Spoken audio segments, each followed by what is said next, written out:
Good morning ಪ್ರಿಯ ವಿದ್ಯಾರ್ಥಿ ಮಿತ್ರರೇ. ಹಿಂದಿನ ಒಂದು ಎಪಿಸೋಡ್ನಲ್ಲಿ ನಾನು ವೇಶ್ಯಾವೃತ್ತಿಯ ಕಾರಣಗಳ ಬಗ್ಗೆ ಡಿಸ್ಕಸ್ ಮಾಡಿದ್ದೆ. ಇವಾಗ ನಾವು ಈ ವೇಶ್ಯಾವೃತ್ತಿಯ ದುಷ್ಪರಿಣಾಮಗಳೇನು ಅಂತಕ್ಕಂಥದ್ದು ನಾವು ತಿಳ್ಕೊಳ್ಳೋದಕ್ಕೆ ಪ್ರಯತ್ನಿಸಬೇಕು.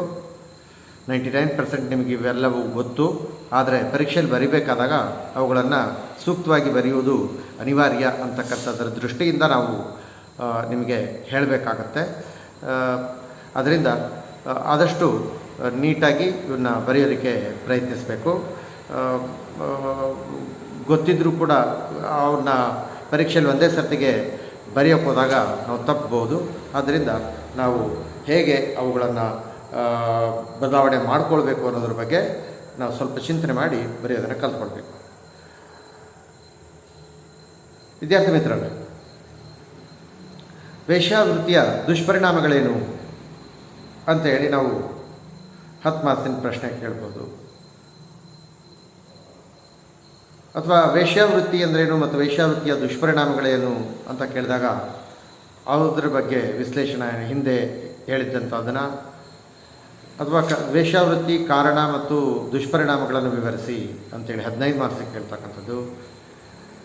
2 ಮಾರ್ಕ್ಸಿಗೆ ವೇಶ್ಯಾವೃತ್ತಿ ಅಂದ್ರೇನು ಅಂತ ಕೇಳ್ತಕ್ಕಂಥದ್ದು. ಇವೆಲ್ಲ ಸಾಂದರ್ಭಿಕವಾಗಿ ಬಂದು ಹೋಗ್ತಕ್ಕಂಥ ಪ್ರಶ್ನೆ ಪತ್ರಿಕೆಯಲ್ಲಿರುವ ರೂಪಗಳಾಗಿವೆ.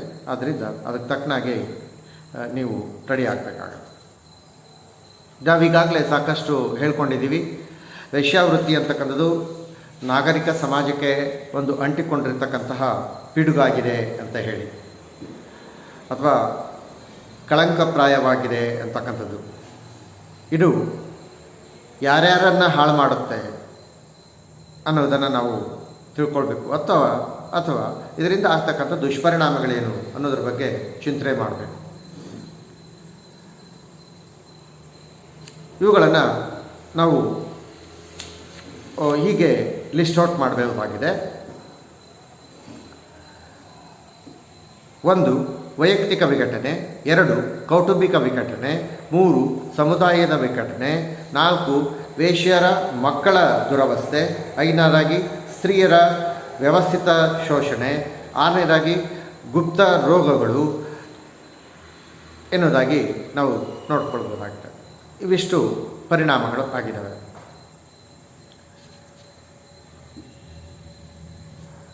ಒಂದೊಂದನ್ನೇ ನಾವು ನೋಡ್ತಾ ಹೋದಾಗ ವೈಯಕ್ತಿಕ ವಿಘಟನೆ, ಇವುಗಳ ಬಗ್ಗೆ ಹೆಚ್ಚಿನ ಮಾಹಿತಿಯನ್ನು ಹೇಳೋದಕ್ಕೆ ಏನು ಅವಶ್ಯಕತೆ ಇಲ್ಲ. 1-2 ಪಾಯಿಂಟ್ಗಳನ್ನು ಮುಂದಿನವನ್ನು ನಾವು ಎಕ್ಸ್ಪ್ಲೈನ್ ಮಾಡಬೇಕಾಗುತ್ತೆ, ಅಥವಾ ನೀವು ನಿರೀಕ್ಷಿಸ್ತೀರೋ ನಮ್ಮಿಂದ. ಬಟ್ ನಿಮಗೆ ಸಾಮಾನ್ಯವಾಗಿ ಎಲ್ಲವುಗಳ ಬಗ್ಗೆ ತಿಳಿದಿದೆ. ವೈಯಕ್ತಿಕ ವಿಘಟನೆ ಅಂದರೆ ಏನು? ವೇಶ್ಯಾವೃತ್ತಿಯಲ್ಲಿ ತೊಡಗಿರ್ತಕ್ಕಂತಹ ಯಾವುದೇ ಒಬ್ಬ ಸ್ತ್ರೀ ವೈಯಕ್ತಿಕವಾಗಿ ವಿಘಟನೆಯನ್ನು ಹೊಂದ್ತಾಳೆ. ಅಂದ್ರೇನು? ಈ ವ್ಯಕ್ತಿ ವೃತ್ತಿಗೆ ಅಂಟಿಕೊಂಡಿರುವಾಗ ಸಮಾಜದ ನಿಂದನೆಗೆ, ಅಗೌರವಕ್ಕೆ ಪಾತ್ರರಾಗಿ ಹೀನಾಯ ಬದುಕನ್ನು ನಡೆಸಬೇಕಾಗುತ್ತದೆ. ಸ್ತ್ರೀಯು ಜನನಿಂದನೆಗೆ ಸಹಿಸದೆ ಮಾನಸಿಕವಾದಂಥ ಯಾತನೆಯನ್ನು ಪಡಬೇಕಾದಂಥ ಸನ್ನಿವೇಶ ನಿರ್ಮಾಣ ಆಗುತ್ತೆ. ವೇಶ್ಯಾವೃತ್ತಿಗೇಳಿದಂತಹ ಸ್ತ್ರೀಯು ಯೌವನವಿರುವವರೆಗೆ ಹೇಗೋ ಜೀವನ ಸಾಗಿಸುತ್ತಾಳೆ. ಆದರೆ ವಯಸ್ಸಾದ ನಂತರ ಆಕೆಗೆ ಚಿಂತಾಕ್ರಾಂತರಾಗುತ್ತಾಳೆ. ಆಕೆ ನಿರಂತರವಾಗಿ ಈ ವೃತ್ತಿಯಲ್ಲಿ ತೊಡಗಿರ್ತಕ್ಕಂತಹ ವ್ಯಕ್ತಿಗಳು ಅನೇಕ ಲೈಂಗಿಕ ರೋಗಗಳಿಗೂ ಕೂಡ ತುತ್ತಾಗಬಹುದಾಗಿದೆ. ಇನ್ನು ಆಕೆಯ ಮಕ್ಕಳಿಗೆ ಸಮಾಜದಲ್ಲೂ ಕೂಡ ಗೌರವ ಸಿಗಲ್ಲ. ಜೀವನದಲ್ಲಿ ಬೇಸತ್ತು ಕೆಲವೊಮ್ಮೆ ಆತ್ಮಹತ್ಯೆಗೂ ಕೂಡ ಶರಣಾಗ್ತಾರೆ ಅಂತಕ್ಕಂಥದ್ದನ್ನ ನಾವು ನೋಡ್ಬೋದಾಗಿದೆ. ಈ ವೃತ್ತಿಯೊಂದಿಗೆ ಅನೇಕ ಜನ ಹೆಣ್ಮಕ್ಳು ಕೆಲವಾರು ಅದನ್ನು ಮರೆಯೋದಕ್ಕಾಗಿಯೇ ತನ್ನ ಜನರ ಅಪನಿಂದನೆಗಳನ್ನು ಅಥವಾ ನಿಂದನೆಗಳನ್ನು ಸಹಿಸಲಿಕ್ಕಾಗದೇ ವೃತ್ತಿಯೊಂದಿಗೆ ಧೂಮಪಾನ ಮಾಡ್ತಕ್ಕಂಥದ್ದು, ಮದ್ಯಪಾನ ಮಾಡ್ತಕ್ಕಂಥದ್ದು, ಮಾದಕ ವಸ್ತುಗಳಿಗೆ ಸೇವನೆ ಮಾಡ್ತಕ್ಕಂಥದ್ದು, ಜೂಜಾಟ ಮಾಡ್ತಕ್ಕಂಥದ್ದು, ಕಳ್ಳತನ ಎನ್ನುವ ಕೆಟ್ಟ ಹವ್ಯಾಸಗಳಿಗೆ ಸೇರಿಕೊಂಡು ವ್ಯಕ್ತಿಯು ತನ್ನನ್ನು ತಾನೇ ಸ್ವತಃ ಕಳೆದುಕೊಳ್ತಾನೆ ಅಥವಾ ತನ್ನ ವ್ಯಕ್ತಿತ್ವವನ್ನೇ ಮರಿತಾಳೆ ಮುಖ್ಯವಾಗಿ ಅನ್ನೋದನ್ನು ನಾವು ನೋಡ್ಬೋದಾಗಿದೆ. ಇದನ್ನೇ ನಾವು ವೈಯಕ್ತಿಕ ವಿಘಟನೆ ಅಂತೇಳಿ ಕರಿತೀವಿ. ಎರಡನೇದಾಗಿ ಕೌಟುಂಬಿಕ ವಿಘಟನೆ. ಒಬ್ಬ ಸ್ತ್ರೀ ವೈಯಕ್ತಿಕ ವಿಘಟನೆಯನ್ನು ಕಂಡುಕೊಳ್ಳೋದ್ರ ಜೊತೆಗೆ ಇದು ತನ್ನ ಕುಟುಂಬದ ವಿಘಟನೆಗೂ ಕೂಡ ದಾರಿ ಮಾಡಿಕೊಡುತ್ತೆ ಈ ಒಂದು ಪಿಡುಗು. ವ್ಯಕ್ತಿಯು ನೆಮ್ಮದಿಯನ್ನು ಕಳೆದುಕೊಳ್ಳೋದ್ರ ಜೊತೆಗೆ ತನ್ನ ಕುಟುಂಬದ ಸುಖ ಶಾಂತಿ ನೆಮ್ಮದಿಗೂ ಕೂಡ ಭಂಗವನ್ನು ತರ್ತಕ್ಕಂಥವಳಾಗ್ತಾಳೆ. ವೇಶ್ಯೆಯರ ಸಹವಾಸ ಮಾಡಿದಂತಹ ವ್ಯಕ್ತಿ ತನ್ನ ಪತ್ನಿಯಿಂದ ಕಡೆಗಣಿಸಲ್ಪಟ್ಟರೆ ತನ್ನ ಆದಾಯದ ಹೆಚ್ಚಿನ ಭಾಗವನ್ನು ತನ್ನ ಕೆಟ್ಟ ಹವ್ಯಾಸಕ್ಕಾಗಿ ಖರ್ಚು ಮಾಡುತ್ತಾನೆ. ಅಂದರೆ ವೇಶ್ಯೆಯರ ಸಹವಾಸದಿಂದ ಅಂಟಿಕೊಂಡಂಥ ರೋಗವನ್ನು ಕೂಡ ಪತ್ನಿಗೆ ವರ್ಗಾಯಿಸುತ್ತಾನೆ. ಆಗ ಕುಟುಂಬದಲ್ಲಿರುವ ಹೆಂಡತಿ ಮಕ್ಕಳು ಕೂಡ ಈ ಅನೇಕ ರೋಗಗಳಿಗೆ ತುತ್ತಾಗುವಂಥ ಸಾಧ್ಯತೆಗಳು ಇರುತ್ತವೆ. ಲೈಂಗಿಕ ರೋಗಕ್ಕೆ ತುತ್ತಾದಂಥ ಸ್ತ್ರೀಯ ಗರ್ಭದಿಂದ ಹುಟ್ಟತಕ್ಕಂಥ ಮಕ್ಕಳಿಗೂ ಕೂಡ ಅನೇಕ ರೋಗಗಳಿಂದ ನರಳಬೇಕಾದಂಥ ಸನ್ನಿವೇಶ ನಿರ್ಮಾಣ ಆಗ್ಬೋದು. ವೇಶ್ಯೆಯರ ಸಹವಾಸವನ್ನು ಮಾಡ್ತಕ್ಕಂತಹ ಗಂಡಸರಿಗೆ ಅಥವಾ ಗಂಡಸರು ಮನೆಯಲ್ಲಿಯ ಹೆಂಡತಿಯನ್ನು ಶೋಷಣೆ ಮಾಡದಂತೆ ಆಗುತ್ತೆ. ಪತಿಯು ವ್ಯಭಿಚಾರ ಮಾಡುವುದನ್ನು ಕಂಡುಕೊಂಡಂತಹ ಸ್ತ್ರೀ ಅದನ್ನು ಸಹಿಸಲಿಕ್ಕೆ ಆಗಲ್ಲ. ಆಗ ಒಳಜಗಳಗಳು, ಮನೆಯಲ್ಲಿ ಕುಟುಂಬದ ಕಲಹಗಳು ಉಂಟಾಗ್ತವೆ. ಒಬ್ಬರು ಮೂತಿ ಕಂಡ್ರೆ ಒಬ್ಬರಿಗೆ ಮೂತಿ ನೋಡೋದಕ್ಕೆ ಇಷ್ಟ ಆಗಲ್ಲ. ಆಗ ಮನೆ ಒಡೆದೋಗುತ್ತೆ ಅಂತಕ್ಕಂಥದ್ದು ನಾವು ನೋಡ್ತೀವಿ. ತಂದೆ ತಾಯಿಗಳ ಮಧ್ಯೆ ವಿರಸ ಉಂಟಾಗಿದ್ದಾಗ ಅವರಿಬ್ಬರ ನಡವಳಿಕೆಯನ್ನು ನೋಡಿದಂಥ ಮಕ್ಕಳು ಸಹ ಸಂತೋಷವಾಗಿರಲಿಕ್ಕೆ ಆಗಲ್ಲ ಅಂತಕ್ಕಂಥದ್ದು ನಾವು ನೋಡ್ಬೋದಾಗಿದೆ. ಒಟ್ಟಾರೆ ಕುಟುಂಬದ ಸದಸ್ಯರು, ಮಕ್ಕಳಾಗಿರ್ಬೋದು ಅಥವಾ ಆ ವೇಶ್ಯಾವೃತ್ತಿಯಲ್ಲಿ ತೊಡಗಿದಂಥ ವ್ಯಕ್ತಿ ಅಥವಾ ಪುರುಷನಾಗಿರ್ತಕ್ಕಂಥವನು ಅವರು ಆ ವೇಶ್ಯೆಯ ಜೊತೆಗೆ ಹೋಗಿ ಬಂದಂಥವನು, ವೇಶ್ಯೆಗೆ ಸಂಪರ್ಕ ಮಾಡಿದಂಥ ವ್ಯಕ್ತಿಯು ಅವರ ತಂದೆ ತಾಯಿಗೆ, ಹೆಂಡತಿಗೆ, ಮಕ್ಕಳಿಗೆ ಸುಖ ಶಾಂತಿ ನೆಮ್ಮದಿಯನ್ನು ಕೊಡಲಿಕ್ಕೆ ಆಗಲ್ಲ. ಹೆಂಡತಿಗೆ ಕೊಡಬೇಕಂತ ಕನಿಷ್ಠ ನಿಷ್ಠೆಯನ್ನು ಅವನು ಸಲ್ಲಿಸಲಿಕ್ಕೆ ಆಗಲ್ಲ. ಎಲ್ಲ ಹೆಂಡತಿಯರು ತಮ್ಮ ಗಂಡಂದಿರು ಏಕಪತ್ನಿತ್ವವನ್ನು ವಹಿಸಬೇಕು ಅಂತ ಹೇಳಿ ಅಂದ್ಕೊಂಡ್ರೆ ಈ ಗಂಡಂದಿರು ಬೇರೆ ಬೇರೆ ಸ್ತ್ರೀಯರ ಸಹವಾಸ ಮಾಡೋದಲ್ಲದೆ ಅನೇಕ ರೋಗಗಳನ್ನು ಮೈಗಚ್ಕೊಂಡು ಬಂದು ಈ ಮನೆಯ ವಾತಾವರಣವನ್ನು ಕೂಡ ಕೆಡಿಸ್ತಕ್ಕಂಥದ್ದನ್ನ ಗಮನಿಸಿ ಇರಿಸು ಮುರುಸುಗಳು ಉಂಟಾಗ್ತವೆ. ಆಗ ವಿಘಟನೆ ಉಂಟಾಗುತ್ತೆ ಅನ್ನೋದನ್ನು ನಾವು ನೋಡ್ಬೋದು. ಮೂರನೇದಾಗಿ ಸಮುದಾಯದ ವಿಘಟನೆ. ವೈಯಕ್ತಿಕ ವಿಘಟನೆಯಿಂದ ಕೌಟುಂಬಿಕ ವಿಘಟನೆಯಾಗುತ್ತೆ ಅನ್ನುವಂತೆ ಕೌಟುಂಬಿಕ ವಿಘಟನೆಯಿಂದ ಸಮುದಾಯದಲ್ಲಿ ವಿಘಟನೆ ಉಂಟಾಗುತ್ತದೆ. ಅಂದರೆ ವ್ಯಕ್ತಿಯೋರ್ವ ತನ್ನ ಮನೆಯ ಸ್ವಾಸ್ಥ್ಯವನ್ನು ಕೆಡಿಸ್ತಾನೆ. ಆ ಮನೆ ಅಂತಕ್ಕಂಥದ್ದು ಸಮಾಜದ ಸ್ವಾಸ್ಥ್ಯವನ್ನು ಕೆಡಿಸುತ್ತೆ ಅಂತಕ್ಕಂಥದ್ದು ನಾವು ನೋಡ್ಬೋದಾಗಿ. ವೇಶ್ಯಾವೃತ್ತಿಯಿಂದ ಆಗಿ ದಲ್ಲಾಳಿಗಳು, ತಲೆ ಹಿಡುಕರು, ವೇಶ್ಯೆಯರು ಹೆಚ್ಚಾಗ್ತಾರೆ. ಗಿರಾಕಿಗಳನ್ನು ಆಕರ್ಷಿಸಲು ವೇಶ್ಯೆಯರು ತಮ್ಮ ಅಂಗಾಂಗಗಳನ್ನು ಪ್ರದರ್ಶನ ಮಾಡ್ತಾರೆ. ಮದ್ಯದ ಸರಬರಾಜು ನಡೆಯುತ್ತೆ. ಇದರಿಂದಾಗಿ ಸಮುದಾಯದ ಸಾಮಾನ್ಯ ಜೀವನದಲ್ಲಿ ಏರುಪೇರು ಉಂಟಾಗುತ್ತೆ ಅಂತಕ್ಕಂಥದ್ದನ್ನು ನಾವು ನೋಡ್ಬೋದಾಗಿದೆ. ಇದು ಜನರಲ್. ಆದರೆ ಪ್ರಖ್ಯಾತ ಸಮಾಜಶಾಸ್ತ್ರಜ್ಞರಾಗಿರ್ತಕ್ಕಂಥ ಇಲಿಯಟ್ ಮತ್ತು ಮೆರಿಡಾಲ್ ಅವರು ವೇಶ್ಯಾವೃತ್ತಿಯಿಂದ ಅನೇಕ ರೀತಿಯಾಗಿರ್ತಕ್ಕಂಥ ರೋಗಗಳು ಉಂಟಾಗ್ತವೆ. ಉದಾಹರಣೆಗೆ ಸಿಫಿಲಿಸ್, ಕಂಕ್ರಾಯ್ಡ್, ಗೊನೋರಿಯಾ ಮುಂತಾದ ಮಾರಕ ರೋಗಗಳು ವ್ಯಕ್ತಿಗೆ ಮಾತ್ರವಲ್ಲದೆ ಸಮಾಜಕ್ಕೆ ಕೂಡ ಅನೇಕ ಸಮಸ್ಯೆಗಳನ್ನು ನಿರ್ಮಿಸುತ್ತವೆ. ಇವುಗಳಿಗೆ ತುತ್ತಾದಂಥ ವ್ಯಕ್ತಿಗಳು ಘೋರ ಅಪರಾಧವನ್ನು ಮಾಡಬಲ್ಲರು. ಅನೇಕ ಅಂಗವಿಕಲರು, ಕುರುಡರು ಹುಟ್ಟಿ ಸಾಮಾಜಿಕ ಸ್ವಾಸ್ಥ್ಯವನ್ನು ಹದಗೆಡುವಂತೆ ಮಾಡುವವರು ಆಗಿದ್ದಾರೆ. ಪಾಶ್ಚಾತ್ಯ ಪ್ರಪಂಚದಲ್ಲಿ ಸಿಫಿಲಿಸ್, ಕಾಂಕ್ರಾಯ್ಡ್ ಮತ್ತು ಗೊನೋರಿಯಾ ಸೋಂಕಿನಿಂದ ಸಾಮಾಜಿಕ ಆರೋಗ್ಯ ಹದಗೆಡುತ್ತದೆ ಎನ್ನುವುದನ್ನು ಕಂಡುಬಂದಿದೆ ಎಂದು ಅವರು ಅಭಿಪ್ರಾಯ ಪಡುತ್ತಾರೆ. ಇಷ್ಟೇ ಅಲ್ಲದೆ ಈ ಇತ್ತೀಚಿನ ದಿನಗಳಲ್ಲಿ ಈ ಮೂರರ ಜೊತೆಗೆ ಹೊಸದಾಗಿರ್ತಕ್ಕಂಥ ಏಡ್ಸ್ ಅಂತಕ್ಕಂಥದ್ದು ಕೂಡ ಬಂದಿದೆ. ಮುಂದಿನ ದಿನಗಳಲ್ಲಿ ಅನೇಕ ಬೇರೆ ಬೇರೆ ರೋಗಗಳು ಯಾವುವು, ಅವುಗಳಿಂದ ಯಾವುದಕ್ಕೆ ಮೆಡಿಸಿನ್ ಸಿಕ್ಕಿದೆ, ಯಾವುದಕ್ಕೆ ಮೆಡಿಸಿನ್ ಸಿಗಲ್ಲ, ಯಾವುದು ಬಂದರೆ ನಾವು ವಾಸಿ ಮಾಡ್ಕೊಳ್ಳೋಕ್ಕೆ ಸಾಧ್ಯತೆ ಇದೆ, ಯಾವುದನ್ನು ಬಂದರೆ ವಾಸಿ ಮಾಡ್ಕೊಳಕ್ಕಾಗಲ್ಲ ಅಂತಕ್ಕಂಥವುಗಳನ್ನು ನೋಡೋದಕ್ಕೆ ಪ್ರಯತ್ನಿಸೋಣ. ರೈಟ್. 4ನೇದಾಗಿ ವೇಶ್ಯೆಯರ ಮಕ್ಕಳ ದುರವಸ್ಥೆ. ಇಂತಹ ಸಂದರ್ಭದಲ್ಲಿ ವೇಶ್ಯೆಯರ ಮಕ್ಕಳು ಸಹ ಗಂಭೀರವಾದಂಥ ಸ್ವರೂಪದ ದುಷ್ಪರಿಣಾಮಗಳನ್ನು ಎದುರಿಸಬೇಕಾಗುತ್ತದೆ. ವ್ಯಭಿಚಾರದ ಫಲವಾಗಿ ಹುಟ್ಟಿದ ಮಕ್ಕಳನ್ನು ಜಾರಜ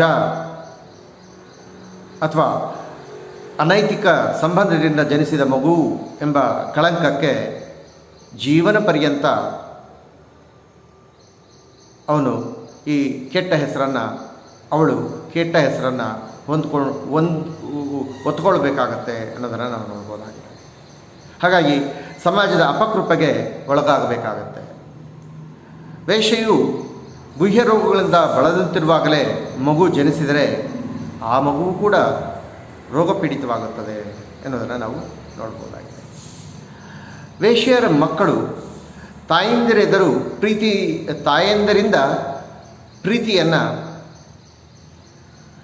ಪಡೀಲಿಕ್ಕೆ ಆಗಲ್ಲ. ಪ್ರೀತಿಯಿಂದ ವಂಚಿತರಾಗ್ತಾರೆ. ಪ್ರೇಮಪೂರ್ವಕ ಮಾರ್ಗದರ್ಶನದಿಂದ ಅವರು ವಂಚಿತರಾಗ್ತಾರೆ. ಆ ಮಕ್ಕಳಿಗೆ ಕೆಲವೊಮ್ಮೆ ತಂದೆ ಯಾರೆಂಬುದೇ ತಿಳಿದಿರುವುದಿಲ್ಲ. ಮಕ್ಕಳ ಕಣ್ಣೆದುರಲ್ಲೇ ಇಂತಹ ಅನೈತಿಕ ವ್ಯವಹಾರಗಳು ನಡೆಯುವುದರಿಂದ ಮಕ್ಕಳ ಚಾರಿತ್ರ್ಯವೂ ಕೂಡ ಸರಿಯಾಗಿ ರೂಪಿತಗೊಳ್ಳುವುದಿಲ್ಲ. ಇದು ವೇಶ್ಯೆಯರ ಮಕ್ಕಳ ದುರವಸ್ಥೆ. ಇನ್ನು 5ನೇದಾಗಿ ಸ್ತ್ರೀಯರ ವ್ಯವಸ್ಥಿತ ಶೋಷಣೆ. ವಿದ್ಯಾರ್ಥಿ ಮಿತ್ರರೇ, ಇಲ್ಲಿ ಸ್ತ್ರೀಯರನ್ನು ವ್ಯವಸ್ಥಿತವಾಗಿ ಶೋಷಣೆ ಮಾಡ್ತಕ್ಕಂಥ ಒಂದು ಸನ್ನಿವೇಶವನ್ನು ನಾವು ನೋಡ್ತೀವಿ. ಸ್ತ್ರೀಯರನ್ನು ಭೋಗದ ವಸ್ತುಗಳೆಂದು ಬಳಸಿಕೊಳ್ಳಲಾಗುತ್ತದೆಯೇ ಹೊರತು ಸ್ತ್ರೀಯರ ಅಸಹಾಯಕತೆಯನ್ನು ಪುರುಷರು ತಮ್ಮ ಸ್ವಾರ್ಥಕ್ಕಾಗಿ ಬಳಸಿಕೊಳ್ಳುತ್ತಾನೆಯೇ ಹೊರತು ವೇಶ್ಯಾವಾಟಿಕೆಯನ್ನು ನಡೆಸ್ತಕ್ಕಂಥ ಗರ್ವಾಲಿಗಳು ತಮ್ಮ ವೇಶ್ಯಾವಾಟಿಕೆಯಲ್ಲಿರುವ ಸ್ತ್ರೀಯರ ಕನಿಷ್ಠ ಮೊತ್ತದ ಹಣವನ್ನು ಕೊಟ್ಟು ದೊಡ್ಡ ಮೊತ್ತವನ್ನು ತಾವೇ ಅನುಭವಿಸುತ್ತಾರೆ ಎನ್ನುವುದನ್ನು ನಾವು ಗಮನಿಸಬಹುದಾಗಿದೆ. ಅಷ್ಟೇ ಅಲ್ಲದೆ ಗಿರಾಕಿಗಳನ್ನು ಸರಿಯಾಗಿ ನೋಡಿಕೊಳ್ಳದವರಿಗೆ ಕ್ರೂರವಾಗಿ ಶಿಕ್ಷೆಯನ್ನು ಕೊಡಲಾಗುತ್ತದೆ, ಉಪವಾಸ ಇರಿಸಲಾಗುತ್ತದೆ, ಬೆತ್ತದಿಂದ ಹೊಡೆಯಲಾಗುತ್ತದೆ, ಚಿತ್ರಹಿಂಸೆ ಕೊಡುವುದು, ಕೋಣೆಯಲ್ಲಿ ಕೂಡಿ ಹಾಕುವುದು, ಅಶ್ಲೀಲ ಭಾಷೆಯಲ್ಲಿ ಬೈಯುವುದು, ಇವೆಲ್ಲವೂ ಕೂಡ ವೇಶ್ಯಾವೃತ್ತಿಯೊಂದಿಗೆ ಅಂಟಿಕೊಂಡಿರುವ ಅಮಾನುಷ ಆಚರಣೆಗಳು ಆಗಿದ್ದು ಸ್ತ್ರೀಯರು ಇದರಿಂದ ಶೋಷಿತರಾಗುತ್ತಾರೆ ಎನ್ನುವುದನ್ನು ನಾವು ನೋಡ್ಬೋದಾಗಿದೆ. ಹಾಗೆಯೇ ಅನೇಕ ಸಂದರ್ಭಗಳಲ್ಲಿ ಧರ್ಮ ಮತ್ತು ದೇವರನ ಹೆಸರಿನಲ್ಲೂ ಕೂಡ ಅನೇಕ ಆಚರಣೆಗಳನ್ನು ರೂಢಿಸಿಕೊಂಡು ಸ್ತ್ರೀಯರನ್ನು ಶೋಷಣೆಗೆ ಕಾರಣೀಭೂತರಾಗುತ್ತಾರೆ ಅನ್ನೋದಕ್ಕೆ ದೇವದಾಸಿ ಪದ್ಧತಿ ಅಥವಾ ಇನ್ನೂ ಅನೇಕ ರೀತಿಯಾಗಿರ್ತಕ್ಕಂಥ ಪದ್ಧತಿಗಳನ್ನು ನಾವು ನೋಡ್ಬೋದಾಗಿದೆ. ಇನ್ನು 6ನೇದಾಗಿ ಗುಹ್ಯ ರೋಗಗಳು ಅಂದ್ರೇನು? ವೆನರಲ್ ಡಿಸೀಸಸ್ ಅಂತ ಹೇಳಿ ನಾವು ಕರಿತೀವಿ. ಸಿಫಿಲಿಸ್ ಅಥವಾ ಪರಂಗಿ ಹಣ್ಣಿನ ರೋಗ, ಗೊನೋರಿಯಾ, ಕಾಂಕ್ರಾಯ್ಡ್ ಅಂಥ ರೋಗಗಳು ಲೈಂಗಿಕ ಸಂಪರ್ಕದಿಂದ ಬರುವಂಥವಾಗಿವೆ. ಸಿಫಿಲಿಸ್ ರೋಗದಿಂದ ನರಳತಕ್ಕಂತಹ ಹೆಣ್ಮಕ್ಕಳು ಅಂಗವೈಕಲ್ಯದಿಂದ ಹೆಣ್ಮಕ್ಕಳಿಂದ ಹುಟ್ಟಿ ಬರತಕ್ಕಂಥ ಮಕ್ಕಳು ಅಂಗವೈಕಲ್ಯದಿಂದ ಹುಟ್ಟಿ ಬರ್ಬೋದಾಗಿದೆ. ಇದು ಹೆಚ್ಚಾಗಿ ಪುರುಷರಲ್ಲಿ ಕಾಣಿಸಿಕೊಳ್ಳುವ ರೋಗವಾಗಿದೆ. ಗೊನೋರಿಯಾ ಈ ರೋಗವು ಕೂಡ ಪುರುಷರಿಗಿಂತ ಸ್ತ್ರೀಯಲ್ಲಿ ಬಹಳ ಬೇಗನೆ ಹರಡುತ್ತವೆ. ಗೊನೋರಿಯಾದ ರೋಗದಿಂದ ಬಳಲುವ ಸ್ತ್ರೀಯಲ್ಲಿ ಜನಿಸಿದ ಮಕ್ಕಳು ಈ ರೋಗಕ್ಕೆ ಬಲಿಯಾಗುತ್ತಾರೆ. ಇಂತಹ ಮಕ್ಕಳು ಅಂಗವೈಕಲ್ಯತೆಯಿಂದ ಹುಟ್ಟಬಹುದು, ಇಲ್ಲವೇ ಹುಟ್ಟಿದೊಡನೆ ಸಾವನ್ನು ಅಪ್ಪಬಹುದಾಗಿದೆ. ಇನ್ನು ಕಾಂಕ್ರಾಯ್ಡ್ ಲೈಂಗಿಕ ಸಂಪರ್ಕದಿಂದ ಬರ್ತಕ್ಕಂಥ ಒಂದು ರೋಗವಾಗಿದೆ. ಇದರ ಸೋಂಕು ಹರಡುತ್ತಾ ಹೋಗುವುದಿದ್ದರೂ ಏಡ್ಸ್ ಮತ್ತು ಗೊನೋರಿಯಾ ರೋಗಗಳಷ್ಟು ಹಾನಿಕಾರವಲ್ಲ ಅಂತ ಹೇಳಿ ನಾವು ಹೇಳ್ಬೋದಾಗಿದೆ. ಇನ್ನು ಮುಂದಿನದಾಗಿ ಏಡ್ಸ್ ಬಗ್ಗೆ ನಾನು ಮಾತಾಡಬೇಕು. ಏಡ್ಸ್ ಅಂದರೆ ಏನು, ಏಡ್ಸ್ ಅಂತಕ್ಕಂಥದ್ದು ಹೇಗೆ ಬರುತ್ತೆ, ಏಡ್ಸ್ನ ದುಷ್ಪರಿಣಾಮಗಳೇನು ಅನ್ನೋದನ್ನು ಮುಂದಿನ ಟಾಪಿಕ್ ಅಡಿಯಲ್ಲಿ ನಾವು ನೋಡ್ತೀವಿ. ಏಡ್ಸ್ ಅಂತಕ್ಕಂಥದ್ದು ಕೂಡ ಒಂದು ಗುಹ್ಯ ರೋಗ ಆಗಿದೆ. ಇದಕ್ಕೆ ಸ್ತ್ರೀಯರು ಬಲಿಯಾಗ್ತಾರೆ ಅಂತಕ್ಕಂಥದ್ದನ್ನು ನೋಡ್ಬೋದಾಗಿದೆ. ಇದೊಂದು ಭಯಾನಕ ರೋಗ. ಇದಕ್ಕೆ ಚಿಕಿತ್ಸೆನೇ ಇಲ್ಲ. ಇದು ಬಂದು ಆರೋಗ್ಯಕರವಾದಂಥ ವಾತಾವರಣದಲ್ಲಿದ್ದು ಒಳ್ಳೆಯ ಫುಡ್ಡನ್ನು ತೊಗೊಂಡ್ರೆ, ಸೂಕ್ತವಾದಂಥ ಎಕ್ಸಸೈಸಸನ್ನು ಮಾಡಿದರೆ ಬಂದಂಥ ವ್ಯಕ್ತಿ ಸುಮಾರು 10 ವರ್ಷಗಳ ಕಾಲನೂ ಕೂಡ ಬದುಕ್ಬೋದು. ಆದರೆ ಅದಕ್ಕೆ ವ್ಯವಸ್ಥಿತವಾದಂಥ ಊಟೋಪಚಾರಗಳನ್ನು ಅಥವಾ ಜೀವನ ಕ್ರಮವನ್ನು ರೂಢಿಸ್ಕೊಳ್ಳದೇ ಇದ್ದರೆ ಬೇಗನೆ ಸಾವನ್ನು ಅಪ್ಪಬಹುದು ಅಂತೇಳಿ ನಾವು ನೋಡ್ಬೋದಾಗಿದೆ. ಮುಂದಿನ ದಿನದಲ್ಲಿ ಅದನ್ನು ಸವಿವರವಾಗಿ ನಾನು ತಿಳಿಸ್ತೀನಿ. AIDS acquired immuno deficiency syndrome ಅಂತ ಹೇಳಿ ನಾವು ಇಂಗ್ಲೀಷ್ನಲ್ಲಿ ಕರಿತೀವಿ. ಇದು ಒಂದು ಆಧುನಿಕ ಸಮಾಜದಲ್ಲಿ ಅತ್ಯಂತ ಭಯಂಕರವಾಗಿರ್ತಕ್ಕಂಥ ರೋಗವಾಗಿದೆ. ನಾನು ಈಗಾಗಲೇ ಹೇಳಿದ್ದೀನಿ, ಇದಕ್ಕೆ ಚಿಕಿತ್ಸಕ ಮದ್ದು ಇಲ್ಲವೇ ಇಲ್ಲ. ಅಂದರೆ ಇಲ್ಲಿ ಬಂದಂಥ ವ್ಯಕ್ತಿ ಅದನ್ನು ಅನುಭವಿಸ್ತಲೇ ಇರಬೇಕಾಗತ್ತೆ. ಆದರೆ ತನ್ನ ಮೈನಲ್ಲಿ ಈ ರೋಗದ ಬಗ್ಗೆ ವಿಶ್ಲೇಷಣೆ ಕೊಡುವಾಗ ನಾವು ಹೇಳ್ಕೊಳ್ತೀವಿ. ಅಕ್ವೈರ್ಡ್ ಇಮ್ಯುನೋ ಡಿಫಿಷಿಯನ್ಸಿ ಸಿಂಡ್ರೋಮ್ ಅನ್ನುವಾಗ ನಮ್ಮಲ್ಲಿ ರೋಗ ನಿರೋಧಕ ಶಕ್ತಿ ಕಡಿಮೆಯಾಗಿ ಅನೇಕ ರೋಗಗಳು ಹುಟ್ಟಿಕೊಂಡು ಆ ರೋಗಗಳಿಗೆ ನಾವು ತುತ್ತಾಗಬಹುದಾಗಿದೆ. ಅರ್ಜಿತ ರೋಗ ನಿರೋಧಕ ಶಕ್ತಿಯ ರೋಗಗಳ ಕೂಟ ಅಂತ ಹೇಳಿ ನಾವು ಇದಕ್ಕೆ ಕನ್ನಡದಲ್ಲಿ ತರ್ಜುಮೆ ಮಾಡ್ಬೋದಾಗಿದೆ. ಅರ್ಜಿತ ರೋಗ ನಿರೋಧಕ ಶಕ್ತಿಯ ರೋಗಗಳ ಕೂಟ. ಇಲ್ಲಿ ನಾವು ಅರ್ಜಿಸ್ಕೊಂಡಿರ್ತೀವಿ ನಾವೇ. ಆ ರೋಗಗಳನ್ನು ಹೊಡೆದೋಡಿಸೋದಕ್ಕೆ ನಮ್ಮಲ್ಲಿ ಏನಿರಲ್ಲ, ತಡೆ ಹಿಡಿಯುವಂಥ ಶಕ್ತಿ ನಮ್ಮಲ್ಲಿ ಇರಲ್ಲ. ಅಂಥ ಶಕ್ತಿಯನ್ನು ಹೆಚ್ಚಿಸ್ಕೊಳ್ಬೇಕಾದಂತಹ ಆಹಾರವನ್ನು ಸೇವಿಸಬೇಕಾದ್ರೆ ಭಾಳ ದಿನ ಸೇವಿಸ್ಬೋದಾಗಿದೆ. ಈಗ ನಮ್ಮ ಇವತ್ತಿನ ಈ ಒಂದು ವಾತಾವರಣಕ್ಕೆ ನೀವು ಆನ್ಲೈನ್ನಲ್ಲಿ ಭೇಟಿಯಾಗೋದಕ್ಕೆ ಇನ್ನೊಂದು ಕಾರಣವಾಗಿರ್ತಕ್ಕಂಥ ಕರೋನಾವು ಕೂಡ ಬೇರೆ ರೀತಿಯಲ್ಲಿ ಇದು ಈ ವೇಶ್ಯಾವಾಟಿಕೆ ಅಥವಾ ಅದರಿಂದ ಬರ್ತಕ್ಕಂಥದ್ದಲ್ಲ. ಆದರೆ ಅದಕ್ಕೂ ಕೂಡ ಮದ್ದು ಸಿಗಲಾರದಂತೆ ನಮ್ಮ ದೇಹದಲ್ಲಿರ್ತಕ್ಕಂಥ ಯಾರಿಗೆ ಬರುತ್ತೆ ಬೇಗನೆ ಅಂತಂದು ಕೇಳಿದರೆ, ಈ ಯಾರಿಗೆ ರೋಗ ನಿರೋಧಕ ಶಕ್ತಿ ಇರಲ್ವೋ ಅವ್ರಿಗೆ ಬೇಗ ಅಟ್ಯಾಕ್ ಆಗುತ್ತೆ, ಕಡಿಮೆ ಇದ್ದವರಿಗೆ ಕಡಿಮೆ ಅಟ್ಯಾಕ್ ಆಗುತ್ತೆ. ಆದ್ದರಿಂದ ರೋಗ ನಿರೋಧಕ ಶಕ್ತಿಯನ್ನು ಹೆಚ್ಚಿಸ್ಕೊಳ್ತಾ ಹೋದಂತೆಲ್ಲ ರೋಗದ ವಿರುದ್ಧ ಆ್ಯಂಟಿಬಾಡೀಸನ್ನು ನಾವು ರಚನೆ ಮಾಡಿಕೊಂಡ್ರೆ ಬಹುಶಃ ರೋಗ ತಹಬಂದಿಯಲ್ಲಿರುತ್ತೆ ಮತ್ತು ಅದರಿಂದ ದುಷ್ಪರಿಣಾಮಗಳಾಗೋದನ್ನು ತಪ್ಪಿಸ್ಬೋದು. ಅದಕ್ಕೆ ಅನೇಕ ವೈದ್ಯರು ಹೇಳ್ತಾರೆ, ಇದಕ್ಕಿನ್ನೂ ರೋಗಕ್ಕೆ ಪ್ರತಿಬಂಧಿಸ್ತಕ್ಕಂಥ ಒಂದು ಚಿಕಿತ್ಸೆ ಬಂದಿಲ್ಲ, ನಾವು ಇದ್ರ ಜೊತೆನೇ ಹೋರಾಟ ಮಾಡಬೇಕು ಅಂತ ಹೇಳ್ತಾ ಒಂದು ಮಾತು ಹೇಳ್ತಾರೆ, ನಾವು ರೋಗಿಗಳ ವಿರುದ್ಧ ಹೋರಾಟ ಮಾಡದೆ ರೋಗವನ್ನು ವಿರೋಧಿಸಿ ಅದರ ವಿರುದ್ಧ ಹೋರಾಟ ಮಾಡಬೇಕು. ಅಂದರೆ ನಮ್ಮ ಜೀವನವನ್ನು ಸ್ವಸ್ಥವಾಗಿ ಇಟ್ಕೊಳ್ಬೇಕು.